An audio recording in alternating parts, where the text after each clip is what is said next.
जय हिंद। आज की इस वीडियो में एसएससी एमटीएस के लिए एक ऐसी जीके की कंप्लीट क्लास देखने वाले हैं जिस क्लास को अगर आप साथियों देख लेते हैं तो मेरा मानना है कि 25 जीके जीएस के सवाल आपसे पूछे जाएंगे और 25 में से साथियों सीधे सीधे 10 सवाल आपको यहीं से देखने को मिलेंगे, क्योंकि जितना भी साथियों एग्जामिनर ने पिछली जो आपकी परीक्षा हुई थी उसमें साथियों एसएससी एमटीएस जीके के सेक्शन में जहां से जिन टॉपिक से क्वेश्चंस पूछे थे उन सभी टॉपिक्स को मैंने साथियों कंप्लीट कर दिया है इन एक क्वेश्चंस के माध्यम से। तो अगर आप चाहते हैं कि आपका एग्जाम क्लियर हो एसएससी एमटीएस का, क्योंकि समय अब बहुत चुनिंदा आपके पास है, कुछ दिन आपके पास बचे हैं, तो आप इस क्लास को साथियों परीक्षा में जाने से पहले देख लीजिए। मैं कहूंगा घोल कर पी लीजिए इन सभी क्वेश्चंस को, आपका एग्जाम बहुत आराम से क्रैक हो जाएगा। तो बहुत तेजी के साथ चलेंगे, बहुत लंबी क्लास नहीं होने वाली है, लेकिन इस छोटी सी क्लास में आपको जो क्वेश्चंस मिलेंगे, जो कंटेंट मिलेगा, वो डायरेक्ट आप अपने एग्जाम में देख लेंगे। देखिए साथियों, यहां पर अगर बात करें पहले सवाल की कि दयानंद सरस्वती निम्नलिखित में से किस मिशन के संस्थापक थे, तो ये किस मिशन के संस्थापक थे आपसे यहां पर पूछा जा रहा है। तो आप लोग ध्यान रखें साथियों, ये आर्य समाज के संस्थापक थे। तो जिनका भी आंसर जो लोग भी यहां पर ऑप्शन नंबर सी के साथ है, मैं कहूंगा बिल्कुल करेक्ट है। उसके अलावा देखिए आर्य समाज के बारे में आपसे पूछा जाता है कि आर्य समाज के संस्थापक कौन थे, तो दयानंद सरस्वती आपको बता देना है। लेकिन आपके एग्जाम में साथियों ये भी आ सकता है कि ब्रह्मा समाज के संस्थापक कौन थे, तो कौन थे साथियों, राजा राम मोहन राय थे। अगर आपसे पूछा जाए कि साथियों चिन्मय मिशन के संस्थापक कौन थे, तो चिन्मयानंद सरस्वती थे। उसके अलावा अगर आपसे पूछा जाए प्रार्थना समाज के संस्थापक कौन थे, तो आत्माराम पांडुरंग थे। यानी कि जहां से जिन टॉपिक से सवाल पूछे जाते हैं उन सभी को कंप्लीट किया गया है इस वीडियो के माध्यम से। अब उसके बाद देखिए भारतीय संविधान का अनुच्छेद 21 का ए, ये किसका अधिकार देता है, तो ये साथियों शिक्षा का अधिकार देता है, ये आप लोग ध्यान रखेंगे। अब यहां पर अगर बात करते हैं, ये आपके लिए बहुत इंपॉर्टेंट है, मौलिक अधिकार कितने हैं और कौन से मौलिक अधिकार का वर्ण कौन कौन से अनुच्छेद में किया गया है, ये आपके लिए बहुत इंपॉर्टेंट है। देखिए समानता का अधिकार एक मौलिक अधिकार है और समानता के अधिकार का जो वर्ण किया गया है वो अनुच्छेद 14 से 18 के बीच में किया गया है। स्वतंत्रता का अधिकार एक मौलिक अधिकार है जिसका वर्ण 19 से 22 में किया जाएगा। डायरेक्ट आपसे पूछा जाएगा कि शोषण के विरुद्ध अधिकार का वर्ण कहां से लेकर कहां तक के अनुच्छेद में किया गया है, तो अनुच्छेद 23-24 में किया गया है। धर्म की स्वतंत्रता का अधिकार 25 से 28 में किया गया है और सांस्कृतिक और शैक्षिक अधिकार का वर्ण साथियों 29-30 में किया गया है और संवैधानिक उपचारों का अधिकार का वर्ण अनुच्छेद 32 में किया गया है। उसके बाद देखिए उस्ताद बिस्मिल्लाह खां किस नाम से जुड़े थे, यानी कि किससे जुड़े थे, मुझे ये बताइए। चलिए तो यहां पर अगर बात करते हैं साथियों, ये तो शहनाई वादक थे, इसलिए राइट आंसर आपका जाएगा ऑप्शन नंबर सी के साथ। लेकिन यहां पर इस टॉपिक से अगर सवाल बनेगा तो ये जो आप लिस्ट देख रहे हैं साथियों, इनमें सही बनेगा। इस लिस्ट का या तो स्क्रीनशॉट ले लीजिए या अपने मनोमस्तिष्क में स्टोर कर लीजिए, क्योंकि सवाल आपका इससे बाहर नहीं जाएगा। देखिए जैसे कि अभी मैंने आपको बताया उस्ताद बिस्मिल्लाह खां शहनाई वादक थे, तो ये हो गया। उसके अलावा आप लोग ध्यान रखेंगे पंडित रविशंकर ये सितार वादक थे और हरि प्रसाद चौरसिया ये बांसुरी वादक थे। पंडित शिव कुमार शर्मा ये संतूर वादक थे और उस्ताद जाकिर हुसैन खान ये तबला वादक और अमजद अली खान साथियों सरोद वादक। और पंडित राम नारायण की अगर बात करें तो ये सारंगी वादक। उस्ताद असद अली खान की बात करें तो रुद्र वीणा वादक। उसके अलावा साथियों TH विनायकरम की बात करें तो घातम वादक और अगर साथियों रामनाथ वी राघवन की बात करते हैं तो ये मृदंगम वादक थे, आप लोग ध्यान रखेंगे। अगला सवाल देखिए आपके स्क्रीन पर है कि 2011 की जनगणना के अनुसार निम्नलिखित में से किस राज्य में अधिकतम प्रति वर्ग किलोमीटर जनसंख्या घनत्व था, तो किसकी बात चल रही है साथियों, आप लोग भी यहां पर ध्यान रखेंगे, झारखंड की बात चल रही है। यानी कि आपका राइट आंसर यहां पर जो होगा वो किस ऑप्शन के साथ जाएगा, वो झारखंड के साथ जाएगा। अब जनगणना 2011 की जब हम बात करते हैं तो कुछ इंपॉर्टेंट फैक्ट बनते हैं, उनको भी देख लेंगे। जैसे कि 2011 की जनगणना ये भारत की कौन सी जनगणना थी, तो ये 15वीं राष्ट्रीय जनगणना थी। उसके अलावा आप लोग ध्यान रखेंगे कि भारत में जनगणना किसके काल में साथियों शुरू हुई, तो शुरू कब हुई जनगणना 1872 में, लेकिन किसके कार्यकाल में शुरू हुई, तो लॉर्ड मेयो के कार्यकाल में शुरू हुई, ठीक है ना। ये 1881 में लागू की गई थी। उसके बाद अगर बात करें जनगणना 2011 का नारा क्या था, ये बहुत इंपॉर्टेंट आपके लिए है, तो हमारी जनगणना हमारा भविष्य, ये 2011 की जनगणना का नारा था। इतनी जानकारी आप लोग ध्यान रखेंगे। उसके बाद देखिए नेक्स्ट नंबर का सवाल है आपके स्क्रीन पर, देखिए और मुझे बताइए राइट आंसर आपका क्या होगा। साथियों साथियों अगर आपने अभी तक इस वीडियो को लाइक नहीं किया है तो मैं आप सभी लोगों से रिक्वेस्ट करूंगा कि इस वीडियो को आप लोग लाइक कर दीजिए, और जो लोग भी चैनल पर नए हैं चैनल को साथियों तुरंत आप लोग सब्सक्राइब कर देंगे, क्योंकि ऐसा कंटेंट आपको और कहीं नहीं मिलेगा। यानी कि एक क्वेश्चन और उस क्वेश्चन से संबंधित अभी तक जितने एमटीएस में क्वेश्चंस पूछे जा चुके हैं उन सभी क्वेश्चंस की साथियों भरमार लेकर आया हूं। तो ये छोटे पैकेज में आपको बहुत बढ़िया चीज मिल रही है साथियों, ऐसा आपको नहीं मिलेगा। तो ऐसी और वीडियोस पाने के लिए साथियों आप लोग चैनल को सब्सक्राइब करके बेल आइकन पर जरूर क्लिक कर लीजिए, ठीक है। देखिए अब अगर बात करते हैं साथियों, यहां पर देखिए अगर बात करें, कहा जा रहा है कि जट जटिन, ठीक है ना, और झिझियन नृत्य ये कहाँ का लोक नृत्य है? तो ये तो साथियों बिहार में लोक नृत्य किया जाता है, ठीक है। अब बिहार के लोक नृत्य जो है, जो इंपॉर्टेंट है वो आप लोग देख लीजिए। जैसे कि झिझियन नृत्य मैं आपको बता चुका हूं बिहार का है, कजरी नृत्य भी बिहार का है, और सोहर खिलौना नृत्य भी बिहार का है, होली नृत्य भी बिहार में किया जाता है, झुमरी नृत्य भी बिहार में किया जाता है, और लौंडा नृत्य भी साथियों कहाँ किया जाता है? बिहार में ही किया जाता है। तो इतने आप लोग और ध्यान रखेंगे। अब उसके बाद देखिए अगला सवाल है कि दुनिया का कटोरा का कॉफी, क्या दुनिया का कॉफी का कटोरा किसे कहा जाता है? ब्राजील को कहा जाता है, मैक्सिको को, भारत को, सर्बिया को? तो मैं कहूंगा साथियों दुनिया का कॉफी का कटोरा किसे कहा जाता है? ब्राजील को कहा जाता है। अब यहां पर साथियों जरा आप लोग देख लेंगे, जैसे कि आपसे पूछा जा सकता है कि नीला शहर किसे कहा जाता है, तो जोधपुर आपको बताना है। आपसे पूछा जा सकता है कि सन सिटी किसे कहा जाता है, तो आपको जोधपुर बताना है। उसके अलावा अहमदाबाद को क्या क्या कहा जाता है देख लीजिए, भारत का मैनचेस्टर कहा जाता है अहमदाबाद को, भारत का बोस्टन कहा जाता है, और भारत का डेनिम शहर कहा जाता है। यानी कि इन तीनों नामों से किसको जाना जाता है? अहमदाबाद को जाना जाता है। मुंबई की अगर बात करते हैं साथियों, देखिए आपने भी सुना होगा, मुंबई की अगर बात करें 7 द्वीपों का शहर है, ठीक है, गेटवे ऑफ इंडिया है, ठीक है। भारत की वित्तीय राजधानी मुंबई को कहा जाता है, सूती वस्त्र की राजधानी भी मुंबई को कहा जाता है। ये सभी साथियों वो क्वेश्चन है चुनिंदा जो आपसे 1-1 यानी कि एक एक पूरा पूरा क्वेश्चन करके पूछा जाता है, और एग्जामिनर की यही चीजें सबसे ज्यादा फेवरेट है। यानी कि अब तक पिछले साथियों 5 सालों का रिकॉर्ड है, अब तक अगर एग्जामिनर ने सबसे ज्यादा जो क्वेश्चंस पूछे हैं वो यहीं से पूछे हैं। तो मैं आपको साथियों बिल्कुल वो कंटेंट दे रहा हूं जो 100% आना तय है, और आप अगर एग्जाम को क्रैक करना चाहते हैं तो वो कंटेंट पढ़िए जो 100% आना तय है। चलिए अब बेंगलुरु की अगर बात करें तो भारत का इलेक्ट्रॉनिक्स शहर किसे कहा जाता है? बेंगलुरु को कहा जाता है। भारत की सिलिकॉन वैली भी कहते हैं इसी को, भारत का विज्ञान नगर भी बेंगलुरु को कहते हैं, भारत का बगीचा भी बेंगलुरु को कहा जाता है। उसके अलावा आगरा की अगर बात करें तो प्यार का शहर आगरा को, और ताज का शहर किसे कहा जाता है साथियों? आगरा को कहा जाता है। उसके बाद देखिए नेक्स्ट नंबर का सवाल है कि पंचवर्षीय योजना, यानी कि कौन सी पंचवर्षीय योजना आपसे पूछी जा रही है? हेरोड डोमर मॉडल पर आधारित थी। तो मैं कहूंगा जो पहली पंचवर्षीय योजना थी ना साथियों, पहली पंचवर्षीय योजना यही हेरोड डोमर मॉडल पर आधारित थी। इसकी अगर बात करें ये कब से साथियों शुरू हुई, तो 1951 से 1956 तक इसका क्या रहा? इसका साथियों कार्यकाल रहा। और इस पर यानी कि पहली पंचवर्षीय योजना में किस पर सबसे ज्यादा फोकस किया गया था? तो कृषि पर साथियों सबसे ज्यादा फोकस किया गया था। अब अगर हम बात करते हैं दूसरी पंचवर्षीय योजना की, तो दूसरी पंचवर्षीय योजना का कार्यकाल 1956 से 61 तक चला था। पहली पंचवर्षीय योजना तो हेरोड डोमर मॉडल पर आधारित थी, लेकिन दूसरी पंचवर्षीय योजना साथियों पीसी महालनोबिस मॉडल पर आधारित थी। तीसरी पंचवर्षीय योजना की अगर बात करें, इसका कार्यकाल 1961 से 1966 तक चला, और इस योजना को यानी कि तीसरी पंचवर्षीय योजना को क्या कहा जाता है? तो गॉडगिल योजना भी कहा जाता है। तो यह सवाल आपसे पूछा जा सकता है। अगला सवाल है आपकी स्क्रीन पर देखिए और मुझे बताइए कि आपका राइट आंसर यहां पर किस ऑप्शन के साथ जाएगा।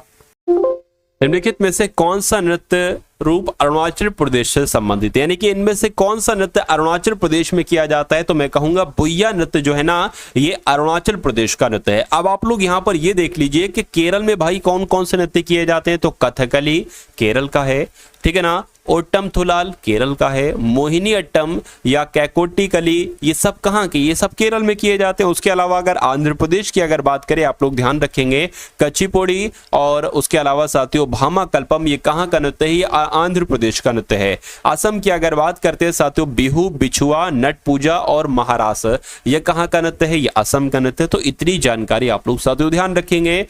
सीके नायडू ट्रॉफी किस खेल से संबंधित है आपसे पूछा जा रहा है। तो आप लोग ध्यान रखेंगे इसका संबंध क्रिकेट के खेल से, यानी कि कौन से खेल से संबंधित ये ट्रॉफी है, तो क्रिकेट के खेल से संबंधित ये ट्रॉफी है।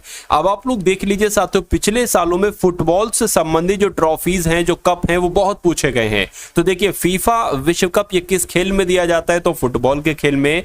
जूल्स रिमेंड ट्रॉफी कप दी जाती है फुटबॉल के खेल में। इंडियन सुपर लीग साथियों ये भी फुटबॉल से संबंधित है। और कलिंग कप और संतोष ट्रॉफी ये भी फुटबॉल के खेल में ही दी जाती है। उसके अलावा अगर बात करते हैं साथियों क्रिकेट के खेल में कौन कौन से दिए जाते हैं, देखिए देवधर ट्रॉफी और दिलीप ट्रॉफी ये क्रिकेट के खेल में दी जाती है। उसके अलावा गावस्कर बॉर्डर ट्रॉफी और जीडी बिड़ला ट्रॉफी ये क्रिकेट के खेल में दी जाती है। और जिलेट कप भी क्रिकेट के खेल में दिया जाता है। और आईसीसी विश्व कप भी, आईपीएल भी, ईरानी ट्रॉफी और जवाहरलाल नेहरू कप, यानी कि ये सब के सब साथियों क्रिकेट के खेल में ही दिए जाते हैं। उसके बाद देखिए नेक्स्ट नंबर का सवाल है आपके स्क्रीन पर, देखिए और मुझे बताइए सही जवाब क्या होगा। देखिए बांग्लादेश किस वर्ष तक पाकिस्तान का हिस्सा था, तो पाकिस्तान का जो हिस्सा था साथियों ये 1971 तक था। और 1971 के बाद साथियों ये क्या हो गया, ये एक अलग देश बन गया। ठीक है ना। देखिए 26 मार्च की अगर बात करते हैं, आपसे पूछा जाएगा कि बांग्लादेश का स्वतंत्रता दिवस कब मनाया जाता है, तो 26 मार्च को मनाया जाता है। 1947 से 1971 तक बांग्लादेश जो कि पूर्वी पाकिस्तान पहले कहलाया जाता है, ये पाकिस्तान का हिस्सा था। ठीक है। 3 दिसंबर 1971 को भारत युद्ध में शामिल हुआ। भारत जो है ना युद्ध में शामिल हुआ जब पाकिस्तान ने उत्तर भारत पर पूर्वव्यापी हवाई हमले किए थे।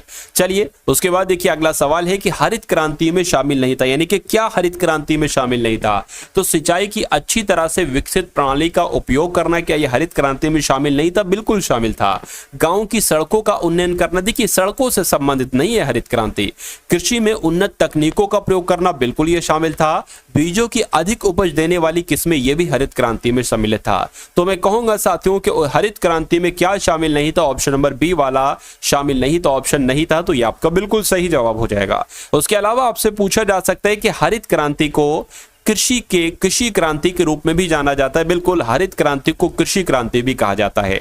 और भारत में हरित क्रांति की स्थापना किसके द्वारा की गई थी, तो एम.एस. स्वामीनाथन के द्वारा की गई थी। उसके बाद देखिए नेक्स्ट नंबर का सवाल है आपके स्क्रीन पर साथियों, देखिए और मुझे बताइए कि आपका सही जवाब यहां पर क्या होगा। देखिए इंडियन प्रीमियर लीग यानी कि आईपीएल 2024 का फाइनल मैच किस स्टेडियम में खेला गया था, तो किस स्टेडियम में खेला गया था साथियों, आप लोग ध्यान रखेंगे चेपॉक स्टेडियम में खेला गया था, जो कहां पर है, जो चेन्नई में है। अब उसके बाद इंपॉर्टेंट चीजें और क्या क्या बनती है वो भी देख लीजिए। जो आपकी अगर बात करें, कोलकाता नाइट राइडर्स ने आईपीएल 2024 टी20 चैंपियनशिप जीती किसने, तो केकेआर ने जीती, यानी कि कोलकाता नाइट राइडर्स ने जीती। ये सवाल बन सकता है आपसे। उसके बाद देखिए यह जीत केकेआर का तीसरा आईपीएल खिताब, यानी कि तीसरी बार ये जीती है।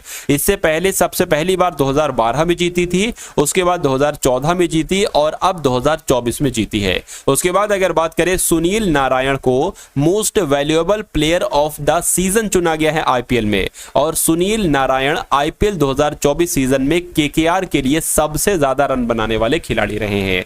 तो इतने चुनिंदा इंपॉर्टेंट फैक्ट भी आप लोग ध्यान रखेंगे। उसके बाद अगर बात करते हैं अगले सवाल की कि शिवमणि किस संगीत वाद्य यंत्र से संबंधित है, तो ये तो साथियों ड्रम बजाया करते थे। क्या ये ड्रम बजाया करते थे? तो ये सवाल आपसे पूछा जा सकता है। उसके अलावा आपसे एग्जाम में पूछा जा सकता है कि पंडित शिव कुमार शर्मा का संबंध किससे है, तो संतूर से है। अलाउद्दीन खां अमजद अली खां का संबंध किससे है, तो सरोद से है।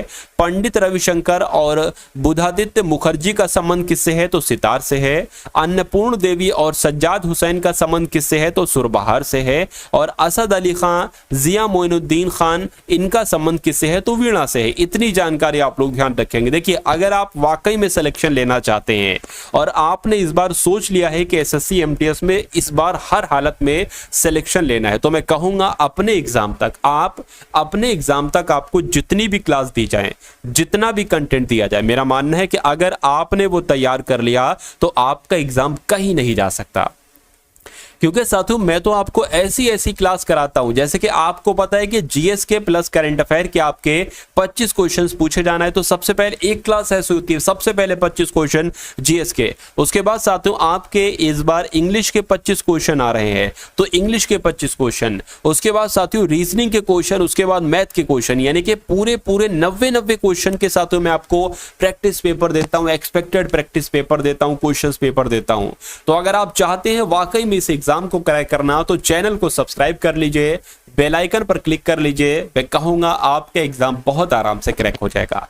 देखिए अब यहां पर अगर बात करते हैं साथियों, राज्यसभा सदस्य का कार्यकाल कितने वर्ष का होता है, तो कितने वर्ष का होता है साथियों, 6 वर्ष का होता है। उसके बाद अगर बात करते हैं कि संविधान का जो अनुच्छेद 80 है, ये राज्यसभा के अधिकतम 250 सदस्यों की संख्या निर्धारित करता है, ठीक है ना। यानी कि राज्यसभा के बारे में किस अनुच्छेद में लिखा हुआ है, तो अनुच्छेद 80 में लिखा हुआ है। लोकसभा के बारे में अनुच्छेद 81 में लिखा हुआ है, और लिखा यह हुआ है कि राज्यसभा के जो अधिकतम सदस्यों की संख्या हो सकती है वो 250 हो सकती है। इनमें से साथियों 250 में से जो 12 सदस्य है ना, वो राष्ट्रपति अपनी मर्जी से साथियों चुनेंगे, अपनी मर्जी से मनोनीत करेंगे। और उसके अलावा अगर बात करते हैं 238 सदस्य हैं, ये राज्यों और केंद्र शासित प्रदेशों के प्रतिनिधि होंगे। उसके बाद देखिए नेक्स्ट नंबर का सवाल है कि अंतर्राष्ट्रीय अहिंसा दिवस कब मनाया जाता है, तो अंतर्राष्ट्रीय अहिंसा दिवस साथियों 2 अक्टूबर को मनाया जाता है। क्यों मनाया जाता है अंतर्राष्ट्रीय अहिंसा दिवस 2 अक्टूबर को ही, क्योंकि महात्मा गांधी जी के जन्मदिन के उपलक्ष्य में ही साथियों 2 अक्टूबर को अंतर्राष्ट्रीय अहिंसा दिवस मनाया जाता है। ये भी आप लोग ध्यान रखेंगे। उसके बाद देखिए नेक्स्ट नंबर का सवाल है कि कौन भारत की पहली महिला मुख्य चुनाव आयुक्त थी, मुझे बताइए। तो अगर बात करते हैं रामा देवी की, तो रामा देवी ही भारत की पहली महिला मुख्य चुनाव आयुक्त थी, आप लोग ध्यान रखेंगे, ठीक है ना। ये आप लोगों ने पढ़ लिया साथियों कि वीएस रामा देवी भारत की पहली महिला मुख्य चुनाव आयुक्त थी। उसके अलावा ध्यान रखेंगे कि वे कर्नाटक की पहली महिला राज्यपाल भी थी। उसके अलावा आप लोग ध्यान रखें कि प्रतिभा देवी पाटिल सिंह भारत की पहली महिला राष्ट्रपति बनी, बिल्कुल बनी। और मीरा कुमार 2009 से 2014 तक भारत की पहली महिला लोकसभा की अध्यक्ष बनी, ये भी आप लोग यहां पर ध्यान रखेंगे। उसके बाद देखिए अगला सवाल है आपकी स्क्रीन पर, देखिए मुझे बताइए आपका सही जवाब क्या होगा कि धुआंधार जलप्रपात ये कहां पर है, यानी कि कौन सी नदी पर है, आपसे पूछा जा रहा है। तो आप लोग ध्यान रखें, नर्मदा नदी की जब हम बात करते हैं तो नर्मदा नदी पर ही साथियों धुआंधार जलप्रपात है, ठीक है ना। उसके अलावा अगर बात करते हैं धुआंधार जलप्रपात की, तो धुआंधार जलप्रपात मध्य प्रदेश के जबलपुर जिले में है, ठीक है। ये नर्मदा नदी पर स्थित है, ठीक है, और 30 मीटर ऊंचा है। उसके बाद देखिए साथियों जरा नर्मदा नदी से संबंधित कौन कौन से सवाल आपसे पूछे जाते हैं, ठीक है ना। यानी कि यहां पर अगर साथियों बात करते हैं, आप लोग ध्यान रखेंगे कि यह नदी मध्य प्रदेश और यानी कि जो नर्मदा नदी है ना, ये नदी नर्मदा नदी मध्य प्रदेश और गुजरात में स्थित है, ठीक है। मध्य प्रदेश और गुजरात की जीवन रेखा किस नदी को कहा जाता है, तो नर्मदा नदी को ही मध्य प्रदेश और गुजरात की जीवन रेखा कहा जाता है। उसके अलावा नर्मदा नदी का उद्गम मध्य प्रदेश के अनूपपुर जिले में अमरकंटक पठार से होता है, ये भी जानकारी आप लोग ध्यान रखेंगे।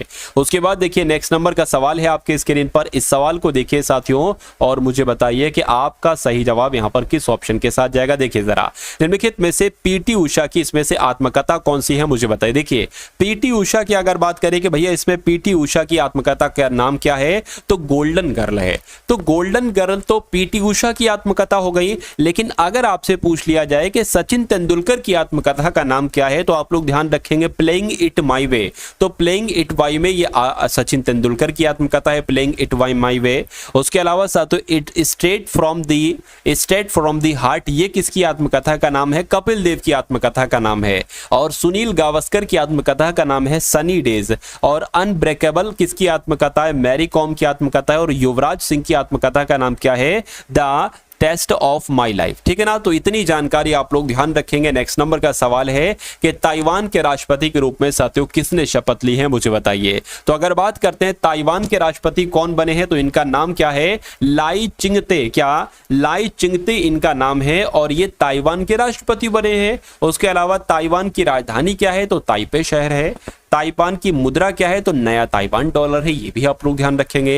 उसके बाद देखिए नेक्स्ट नंबर का सवाल है कि इनमें से कौन सा लोक नृत्य असम से संबंधित है। साथियों अगर आपने अभी भी इस वीडियो को लाइक नहीं किया है तो मैं कहूंगा ये कोई तारीफ के काबिल लायक बात नहीं है, ठीक है ना। तो आप सभी लोगों से रिक्वेस्ट है कि इतना प्यार से आपको पढ़ा रहा हूं, इतनी जान लगा के आपको पढ़ा रहा हूं, इतना अच्छा कंटेंट आपको यूट्यूब पर दे रहा हूं और बिल्कुल निःशुल्क दे रहा हूं। ये साथियों पेड, इसको कह मत देना, ये पेड से भी बहुत ज्यादा ऊपर है जो मैं आपको दे रहा हूं, क्योंकि इस पीपीटी को तैयार करवाने में हमारी और टीम की बहुत मेहनत लगी है। तो आप लोग साथियों, मैं उम्मीद करूंगा इसका फायदा आपको तभी मिल पाएगा जब आप इसको देखकर एग्जाम हॉल में जाएंगे, क्योंकि मैंने पीपीटी बना दी, मैंने मेहनत कर दी, मैंने वीडियो आपके लिए तैयार कर दी, कोई इसका अर्थ नहीं जब तक आप इसको देखें ना और इससे फायदा आप ना उठाए। तो आप इसको देखिए और इससे फायदा उठाइए और ऐसी आने वाली हर एक वीडियो को अपने एग्जाम तक देखते रहिए, ठीक है ना। अब देखिए यहां पर अगर बात करते हैं साथियों, अच्छा क्वेश्चन है, आपसे पूछा जा रहा है साथियों यहां पर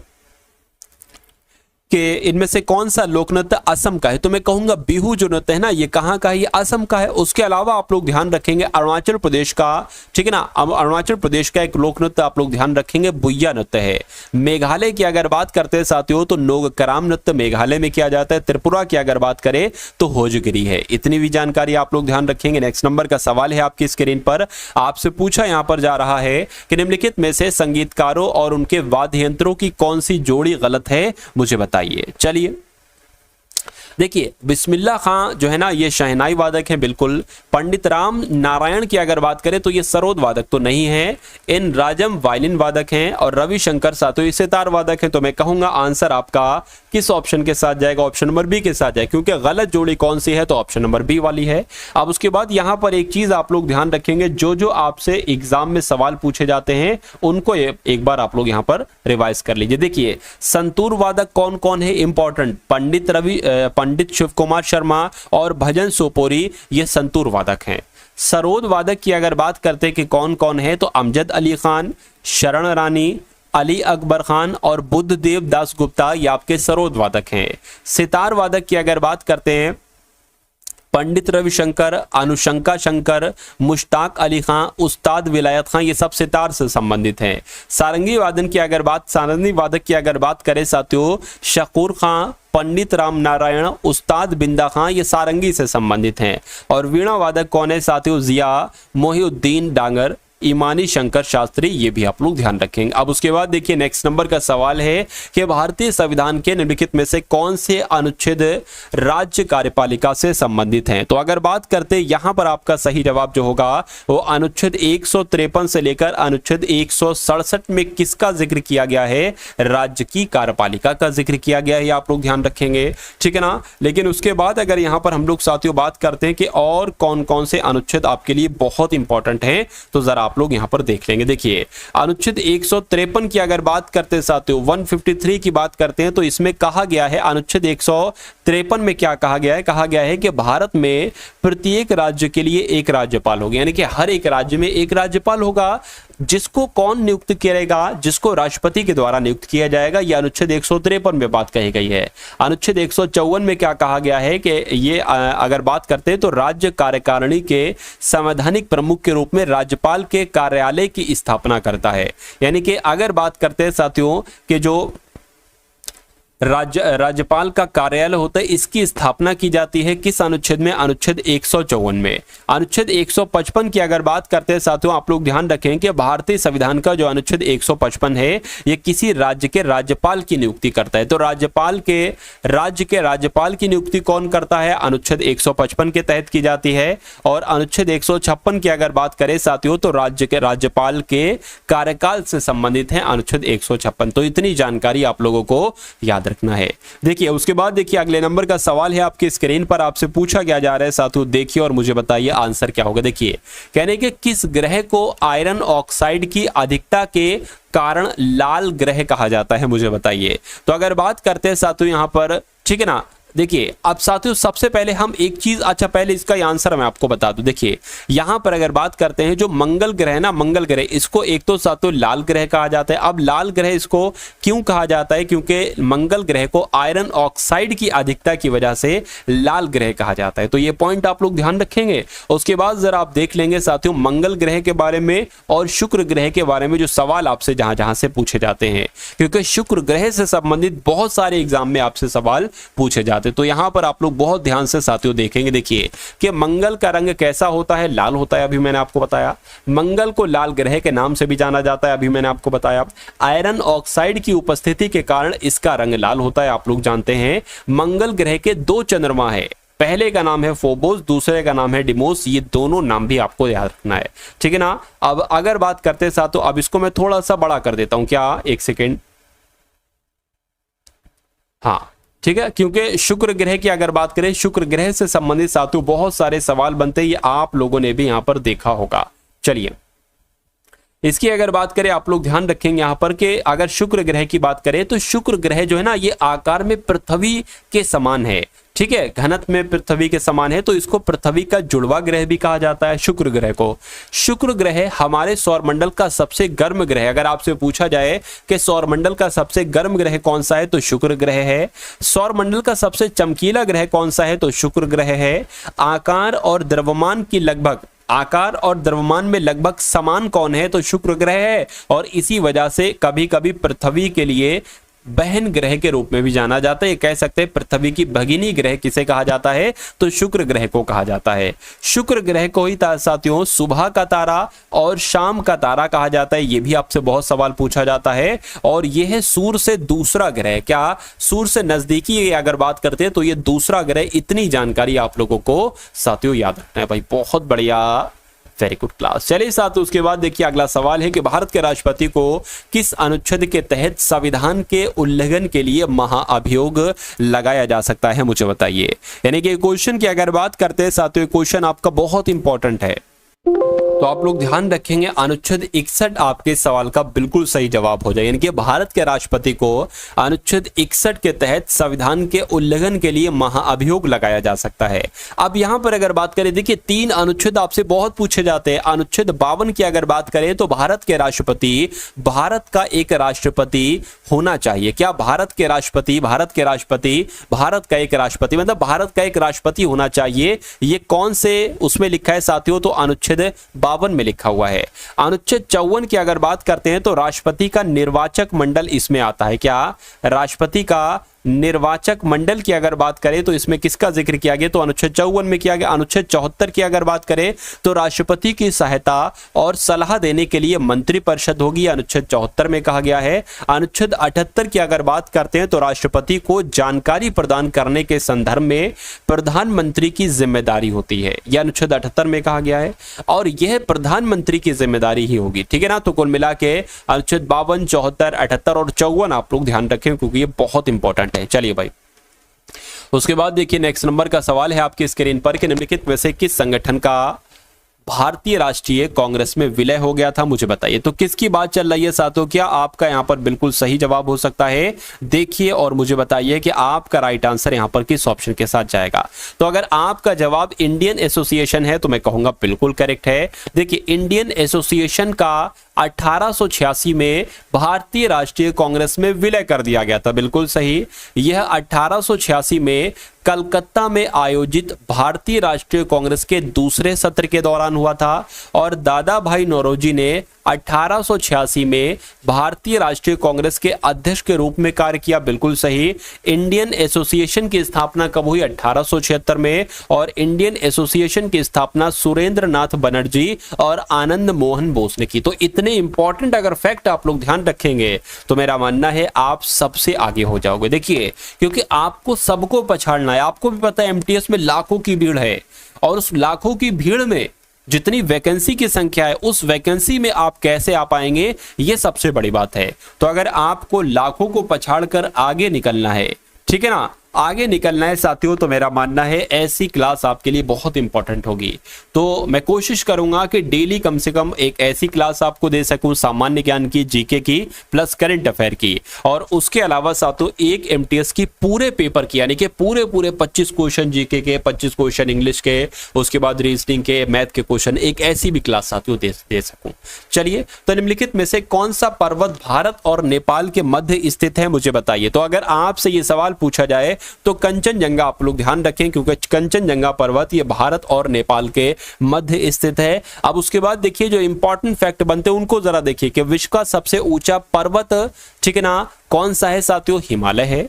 माउंट एवरेस्ट की अगर बात करते हैं साथियों 8848.86 मीटर ऊंचा है और ये दुनिया की सबसे ऊंची चोटी है। एक तरीके से इसे सागर माता के नाम से भी जाना जाता है, यानी कि माउंट एवरेस्ट की अगर बात करते हैं इसको सागर माता भी कहा जाता है। उसके बाद देखिए कंचनजंगा ये भारत की सबसे ऊंची चोटी है जो कहां पर है, जो सिक्किम में है। और नंदा देवी ये उत्तराखंड में भारत की दूसरी सबसे ऊंची चोटी है, ये भी आपको साथियों याद रखना है। चलिए उसके बाद देखिए अगला सवाल है कि दूसरी पंचवर्षीय योजना की अवधि क्या थी। तो दूसरी पंचवर्षीय, देखिए पहली पंचवर्षीय योजना जो थी 1951 से 56 तक थी और दूसरी पंचवर्षीय योजना साथियों 1956 से 61 तक थी, ठीक है ना। अब दूसरी पंचवर्षीय योजना की अगर बात करें साथियों 1956 से 61, बिल्कुल सही। दूसरी पंचवर्षीय योजना महालनोबिस मॉडल पर आधारित थी, पीसी महालनोबिस मॉडल पर आधारित थी और पहली पंचवर्षीय योजना हेरोड डॉमर मॉडल पर आधारित थी, ठीक है ना। दूसरी पंचवर्षीय योजना का जो मुख्य ध्यान था वो देश के औद्योगिक विकास पर था। पहली पंचवर्षीय योजना का जो ध्यान था वो कृषि पर था। पीसी महालनोबिस जिन्हें भारतीय सांख्यिकी संस्थान की, यानी कि भारतीय सांख्यिकी संस्थान की स्थापना किसके द्वारा की गई, पीसी महालनोबिस के द्वारा पर ही की गई और इनके नाम के आधार पर ही साथियों ये इनके नाम पर ही मॉडल बनाया गया था। उसके बाद देखिए नेक्स्ट नंबर का सवाल है कि इनमें से कौन सा त्यौहार ओडिशा में मनाया जाता है, बताइए। तो यहां पर अगर बात करते हैं जो बाली तृतीय त्यौहार है ना, बाली तृतीय त्यौहार ये कहां पर मनाया जाता है, ये ओडिशा में मनाया जाता है। उसके अलावा आप लोग ध्यान रखेंगे कि नागालैंड में कौन कौन से त्यौहार मनाए जाते हैं, जैसे कि हॉर्नबिल महोत्सव सैकड़ों बार पूछा जा चुका है, नागालैंड में मनाया जाता है। उसके अलावा साथियों मोआसू महोत्सव भी और सेकेरनी महोत्सव भी कई बार पूछा जा चुका है, नागालैंड में मनाया जाता है। अरुणाचल प्रदेश की अगर बात करें साथियों लोसर उत्सव, ड्री उत्सव और सोलुंगू त्योहार और रेह त्योहार ये सब कहाँ मनाए जाते हैं, ये सब अरुणाचल प्रदेश में मनाए जाते हैं। तो इतनी जानकारी आप लोग साथियों ध्यान रखेंगे। उसके बाद देखिए अगला सवाल है, आपकी स्क्रीन पर देखिए और मुझे बताइए कि आपका सही जवाब क्या होगा। देखिए क्षेत्रफल की दृष्टि से भारत का सबसे छोटा केंद्र शासित प्रदेश कौन सा है, बताइए। आपसे पूछा जा रहा है सबसे छोटा केंद्र शासित प्रदेश, तो सबसे छोटा केंद्र शासित प्रदेश कौन सा हो जाएगा साथियों, लक्षद्वीप हो जाएगा। ये बात आप लोग ध्यान रखेंगे। क्षेत्रफल की दृष्टि से लद्दाख भारत का सबसे बड़ा केंद्र शासित प्रदेश है। क्षेत्रफल की दृष्टि से राजस्थान भारत का सबसे बड़ा राज्य है, बिल्कुल। क्षेत्रफल की दृष्टि से गोवा भारत का सबसे छोटा राज्य है, बिल्कुल। अगर गुजरात के कच्छ की बात करें तो यह भारत का सबसे बड़ा जिला है और पांडिचेरी की अगर बात करें, पांडिचेरी के माहे की, तो ये भारत का सबसे छोटा जिला है। ये भी आप लोग यहाँ पर ध्यान रखेंगे भाई, बहुत बढ़िया, वेरी गुड क्लास। ऐसा सवाल भी पूछा जाता है, कोई भी नोट आपको दे दिया जाएगा, पूछा जाएगा भाई कौन सी इस पर है, ठीक है। तो 200 रुपए के नोट पर किसका रूपांकन छपा हुआ है मुझे बताइए। तो किसका रूपांकन छपा हुआ है आप लोग भी साथियों ध्यान रखेंगे, सांची के स्तूप का, यानी कि 200 रुपए के नोट पर सांची के स्तूप की चित्र अंकित है। अब देखिए आपसे पूछा जा सकता है, अगर पूछा जाए 100 रुपए के नोट पर किसका चित्र अंकित है, तो रानी के वाव की। 200 के रुपए के नोट पर मैंने आपको बता दिया सांची के स्तूप की। 500 का अगर पूछ लिया जाए तो भारतीय ध्वज के साथ लाल किले की तस्वीर छपी है और 2000 रुपए नोट के ऊपर साथियों मंगलयान की तस्वीर छपी है, ठीक है। तो ये वही कंटेंट है एमटीएस वाला साथियों, बिल्कुल। धावन सोडे का रासायनिक नाम आपसे यहां पर पूछा जा रहा है, मुझे बताइए। चलिए तो आप लोग ध्यान रखेंगे सोडियम कार्बोनेट की जब हम बात करते हैं तो धावन सोडे का रासायनिक नाम क्या है, सोडियम कार्बोनेट है। उसके अलावा साथियों आपसे पूछा जा सकता है, आप लोग ध्यान रखेंगे कि सोडियम बाइकार्बोनेट यानी कि बेकिंग सोडे का केमिकल नेम क्या है, तो सोडियम बाइकार्बोनेट है। और ब्लीचिंग पाउडर का रासायनिक नाम क्या है, तो कैल्शियम क्लोरो हिपोक्लोराइड है। ये भी आप लोग यहां पर ध्यान रखेंगे। कैल्शियम क्लोरो भी अगर आप ध्यान रखेंगे हिपो करके ऐसे करके, तब भी आप साथियों एग्जाम में सही ऑप्शन तक पहुंच जाएंगे। उसके बाद देखिए अगला सवाल है आपकी स्क्रीन पर साथियों, देखिए मुझे बताइए कि दिल्ली में लाल किले में जो मोती मस्जिद है इसका निर्माण किसके द्वारा किया गया था, तो औरंगजेब के द्वारा इसका निर्माण किया गया था। ये आप लोग यहां पर याद रखेंगे। अब यहां पर अगर साथियों हम लोग बात करें कुछ इंपॉर्टेंट चीज की, बहुत इंपॉर्टेंट चीज है साथियों, यहां से सवाल आपका 100% बनेगा। तो आप लोग ये तो ध्यान हो गया कि जो दिल्ली में मोती मस्जिद, दिल्ली में लाल किले में जो मोती मस्जिद है इसका निर्माण तो औरंगजेब ने किया। लेकिन अब आपसे ये पूछा जा सकता है कि आखिर अकबर ने किस किस का साथियों निर्माण किया। ऐसे नहीं पूछा जाएगा, आपसे पूछा जाएगा कि आगरा का जो ठीक है, आगरा में जो आगरा का किला है इसका निर्माण किसके द्वारा किया गया है, तो इसका निर्माण अकबर के द्वारा किया गया है। उसके अलावा साथियों पंचमहल का निर्माण किसने किया है, अकबर ने किया है, ठीक है ना। और पंचमहल स्थित कहां पर है, तो फतेहपुर सीकरी में स्थित है। दो प्रकार के सवाल बन सकते हैं, पूछा जाएगा पंचमहल कहां पर है, तो फतेहपुर सीकरी, और अगर पूछा जाए पंचमहल का निर्माण किसने करवाया था, तो अकबर ने करवाया था। उसके अलावा आप लोग ध्यान रखेंगे जो बुलंद दरवाजा है, ठीक है ना, बुलंद दरवाजे वाली जो जामा मस्जिद है इसका निर्माण भी अकबर ने ही करवाया था और ये फतेहपुर सीकरी में स्थित है। हुमायूं का मकबरे का निर्माण किसने करवाया साथियों, तो बैगा बेगम ने करवाया, ठीक है ना, और ये दिल्ली में स्थित है, ठीक है। चलिए उसके अलावा शालीमार बाग की अगर बात करते हैं तो ये श्रीनगर में है, इसका निर्माण जहांगीर ने करवाया। अकबर के मकबरे का निर्माण भी जहांगीर ने करवाया, जो कहां पर है, जो आगरा में है। और शाहजहां की अगर बात करते हैं साथियों तो लाल किला हो गया, लाल पत्थर से बनी जामा मस्जिद हो गई, मोती मस्जिद हो गई, आगरा की मोती मस्जिद, आगरा का ताजमहल हो गया। देखिए यहां पर अगर बात करें साथियों, ठीक है, लाल किला दिल्ली में है, बिल्कुल, किसने निर्माण करवाया, शाहजहां ने। लाल पत्थर से बनी जामा मस्जिद दिल्ली में है, किसने निर्माण करवाया, शाहजहां ने। मोती मस्जिद आगरा की, शाहजहां ने निर्माण करवाया। आगरा के ताजमहल का निर्माण शाहजहां ने करवाया, ठीक है ना। तो इतनी चीजें आप लोग ध्यान रखेंगे। उसके बाद देखिए अगला सवाल है कि चिनाब नदी का ऋग्वैदिक नाम क्या। देखिए अगर आपसे साथियों पूछ लिया जाए ऋग्वैदिक नाम क्या है, आपसे सवाल ऐसे भी पूछा जा सकता है कि इसका प्राचीन नाम क्या है, ठीक है ना। यानी कि चिनाब नदी तो अब कहा जाता है, लेकिन चिनाब नदी का अगर प्राचीन नाम से आपसे पूछा जाए तो आपको अस्किनी बताना है, ठीक है। या ऋग्वैदिक नाम पूछ ले या प्राचीन नाम पूछ ले, चिनाब नदी का अस्किनी नदी बताना है। उसके अलावा आप लोग यहां पर साथियों ध्यान रखेंगे कि कुछ नदियों के ऋग्वैदिक नाम या कुछ नदियों के प्राचीन नाम। देखिए चिनाब नदी का मैंने आपको बता दिया, अस्किनी नदी कहा जाता था पहले। सिंधु नदी को पहले सिंधु नदी ही कहा जाता है, और रावी नदी को पहले क्या कहा जाता था साथियों, पर्शनी नदी कहा जाता था। उसके बाद देखिए नेक्स्ट नंबर का सवाल है, तो इतने साथियों आपके यहां पर क्वेश्चंस हुए, ठीक है ना। तो कैसी लगी आपको ये क्लास, एक बार लाइक करके अवश्य बताइएगा और एक प्यारे से कमेंट के माध्यम से बता दीजिएगा कि ये कंटेंट आपको कैसा लगा, ये क्वेश्चंस की क्वालिटी, क्वेश्चंस आपको कैसे लगे।